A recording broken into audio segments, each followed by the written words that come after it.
Ancaman gempa megatrust di Indonesia bukan lagi sekedar prediksi ilmiah, melainkan kenyataan yang harus kita hadapi. Bahkan zona megatrust telah menjadi isu menakutkan bagi sebagian masyarakat, seolah bom waktu yang menunggu untuk melepaskan kekuatannya. Sejarah mencatat, gempa-gempa besar berpotensi terjadi tsunami ada di sejumlah kawasan Indonesia. Di antaranya, gempa besar terakhir di Selat Sunda terjadi pada tahun 1757. Gempa besar terakhir di Mentawai, Siberut tercatat pada tahun 1797.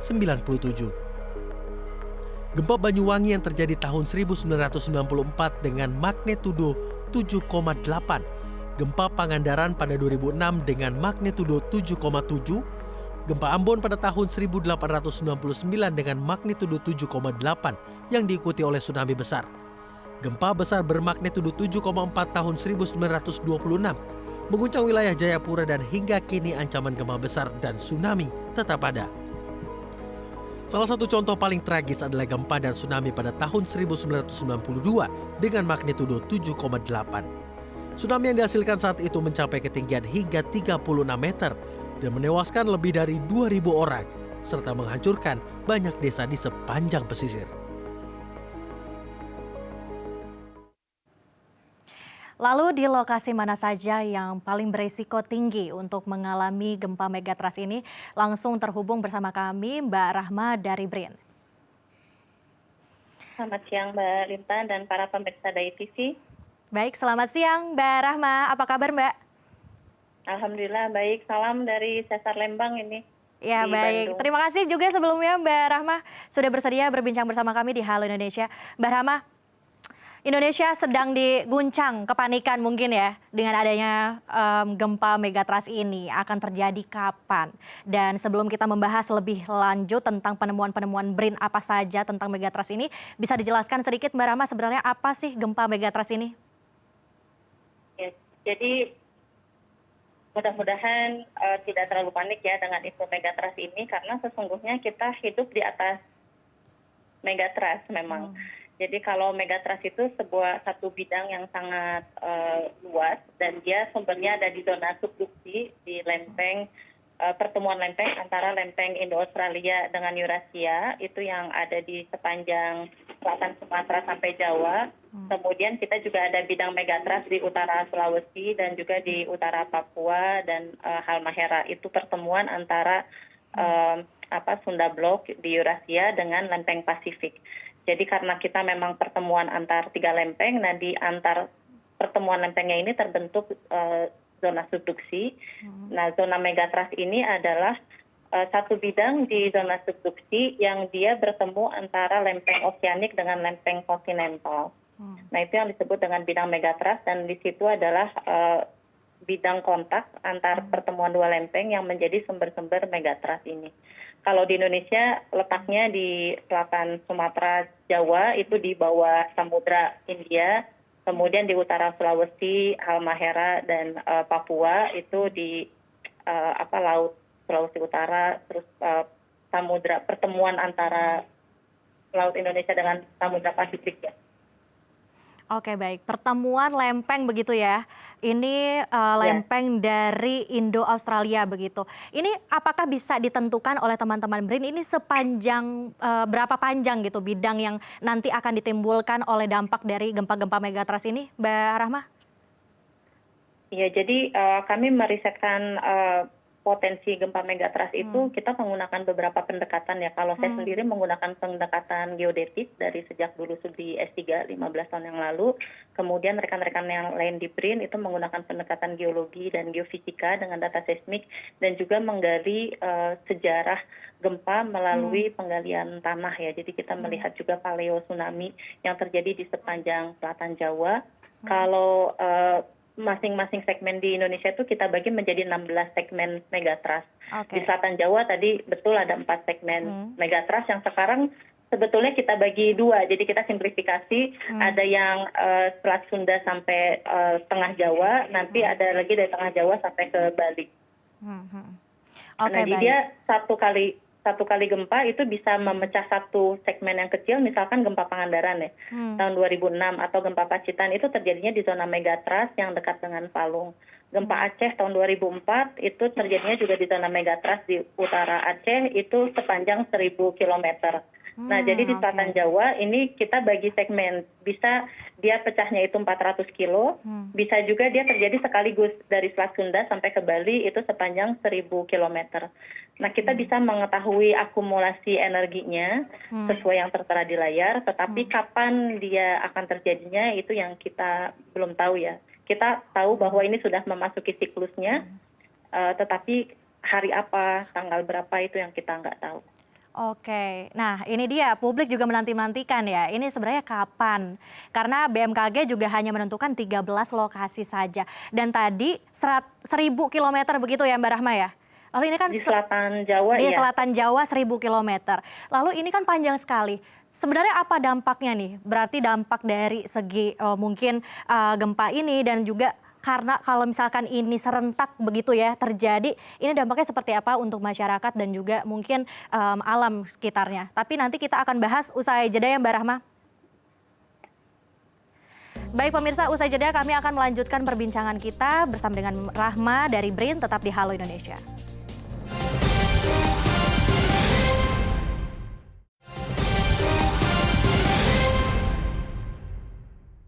Terima kasih pemirsa masih bersama kami di Halo Indonesia. Kita akan melanjutkan perbincangan kita bersama dengan Mbak Rahma dari peneliti Pusat Riset Kebencanaan Geologi dan Koordinator Kelompok Riset Geohazard Risk and Resilience dari BRIN. Baik, Mbak Rahma, kita akan melanjutkan perbincangan kita lagi. Tadi sebelumnya Mbak Rahma menjelaskan bahwa di selatan Jawa saja, ini bidang megatrustnya bisa mencapai 1.000 kilometer. Lalu dampaknya seperti apa nih Mbak? Kalau misal bidang seluas itu akan terjadi secara serentak seperti itu Mbak? Jadi kalau dengan skenario bidang megatrust sepanjang 1.000 km ini terjadi secara serentak, megatrust tadi itu kan bidang naik yang sangat besar ya. Artinya di selatan Jawa ini kita punya bidang naik yang sangat panjang sepanjang 1.000 km dan estimasi dari riset kami dia akomodasi dia mampu bergerak sejauh 20 meter pergerakan di bidang megatrustnya itu. Artinya itu setara dengan magnitudo 9, maksimalnya 9,2. Wow. Itu serupa dengan waktu kejadian gempa di Aceh tahun 2004. Atau misalkan saya mengalami waktu gempa Jepang tahun 2011 ya, waktu itu saya sedang ada di Tokyo. Jadi ibaratnya sumber gempanya waktu itu kan di utara Jepang, saya ada di Tokyo, itu seperti kayak gempa megatrust ada di selatan, saya ada di Bandung atau di Jakarta. Itu memang kita akan sulit berdiri. Teman-teman di Aceh juga waktu itu mengatakan sulit berdiri dari goncangan gempanya. Jadi mungkin kita sering merasakan gempa-gempa kecil, tapi kalau gempa dari megatrust skenario magnitudo 9 atau 8,7 ke atas, itu kita akan sangat kuat merasakannya. Jadi kita akan perlu pegangan. Dan kalau kita berada di pesisir itu karena sumber gempanya ada di laut, dia akan mengangkat air laut itu. Jadi dia akan mengangkat air laut setinggi kira-kira rata-rata 20 meter di sepanjang selatan Jawa. Dia juga akan masuk ke Selat Sunda, sedikit ke Jakarta, nyampe ke Jakartanya sisa 1 meter aja. Tapi 1 meter kalau kita ada di pesisir itu tenaganya besar ya, jadi kita harus segera menghindari pesisir.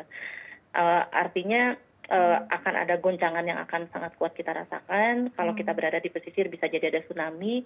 Kalau kita ada di pegunungan bisa jadi ada longsor. Seperti gempa Cianjur tahun 2022 kemarin, kita belajar bahwa goncangan gempa itu juga bisa memicu longsor ya di Jawa.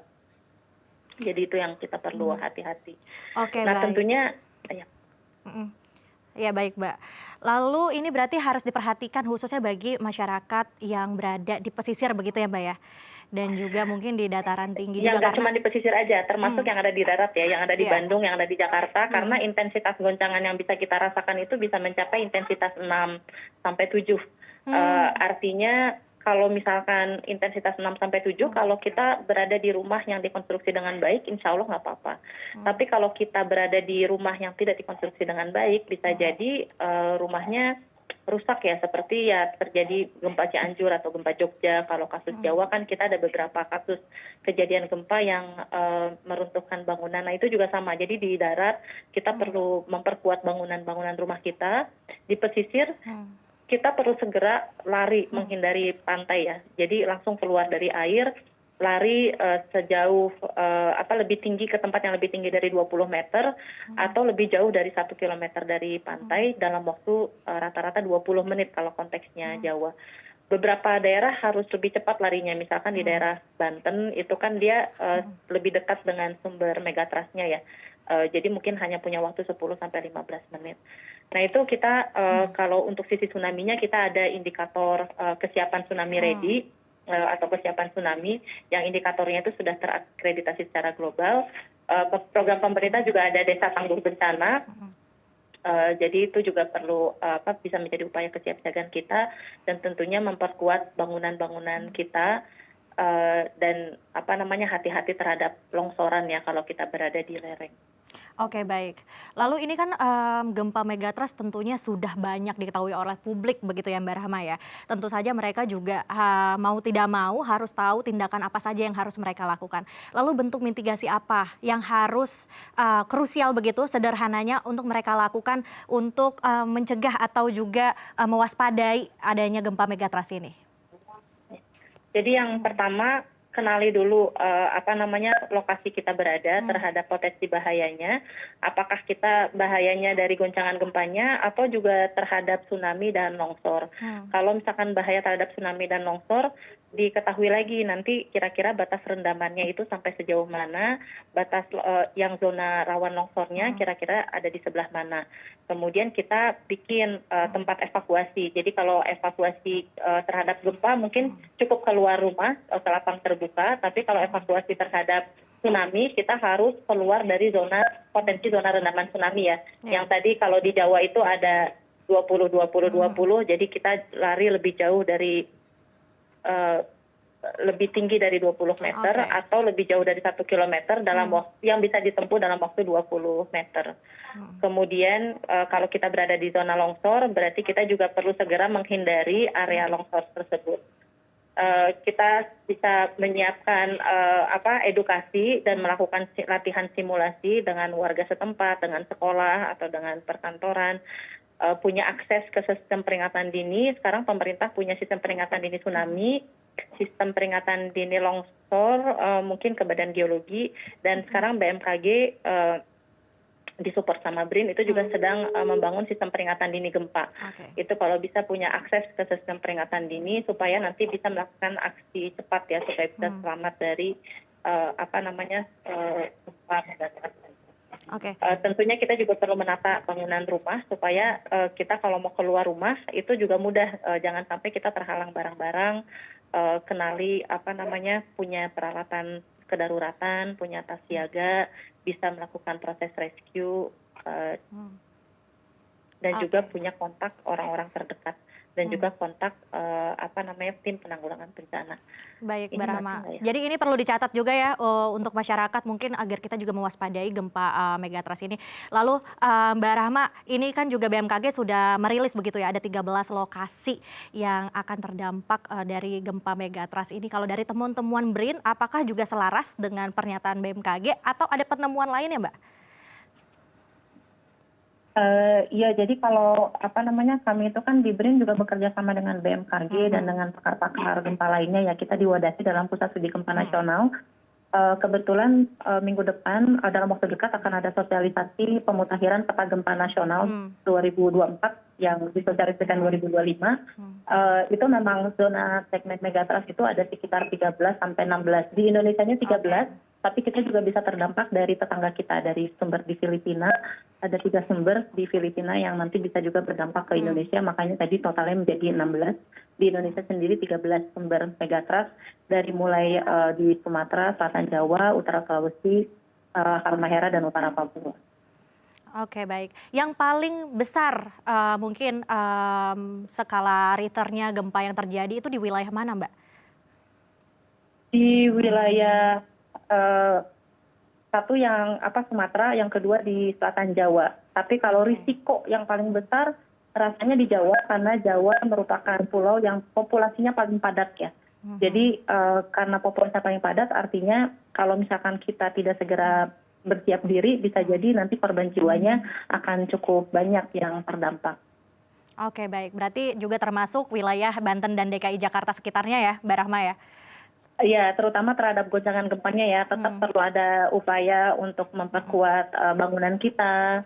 Kemudian kita juga kalau menata sedikit bagian dalam rumah kita supaya kita nggak terkena reruntuhan di dalam bangunan ya. Itu yang kita tetap perlu waspada. Oke, dan banyak dari masyarakat yang juga menantikan sebenarnya apakah benar gempa megatrust ini akan terjadi dan kapan prediksi yang mungkin dari teman-teman BRIN atau BMKG juga sudah melakukan riset seperti itu, Mbak? Ya. Jadi memang kalau secara catatan sejarah itu ada kemungkinan gempa megatrust yang terakhir terjadi itu di tahun 1699 yang cukup besar ya, terdampak ke area Batavia. Nah, sekarang tim BRIN ada Dr. Eko Yulianto, Dr. Purna, Dr. Hari itu sedang mengumpulkan jejak-jejak paleo tsunami di sepanjang selatan Jawa dan ada indikasi juga bahwa ada Prof. Ron Harris juga dari Amerika ya, indikasi bahwa yang terjadi terakhir itu 600 tahun yang lalu. Nah, jadi kita menghitungnya memang kalau ada kekosongan waktu 600 tahun dengan secara geodesi itu kan kita bisa mengukur akumulasi energi yang saat ini terjadi ya dengan menggunakan teknologi GPS. Itu kalau misalkan akumulasi energi terjadi secara steady selama 400 sampai 600 tahun, itu sudah ada akumulasi energi setara dengan magnitudo 8,7 sampai 9,2. Artinya energinya sudah ada, mau dilepaskannya kapan? Itu bisa kapan aja gitu. Karena saya sangat teringat ya waktu mengalami gempa di Jepang tahun 2011 itu kan kita lagi conference tentang megatrust, tiba-tiba terjadi gitu megatrustnya. Pasti namanya gempa itu tiba-tiba terjadi gitu kan ya. Kita belum ada metode prediksi sampai ke hari, tanggal, waktu itu kita belum ada. Tapi bahwa potensinya ada, itu kita sudah tahu bahwa sudah terakumulasi energi segini. Jadi semakin lama diakumulasikan, bisa jadi juga semakin besar. Oke, baik. Mbak Rahma, mungkin terakhir, ini apa yang harus dilakukan masyarakat untuk mengetahui informasi secara valid tentang gempa megatrust ini?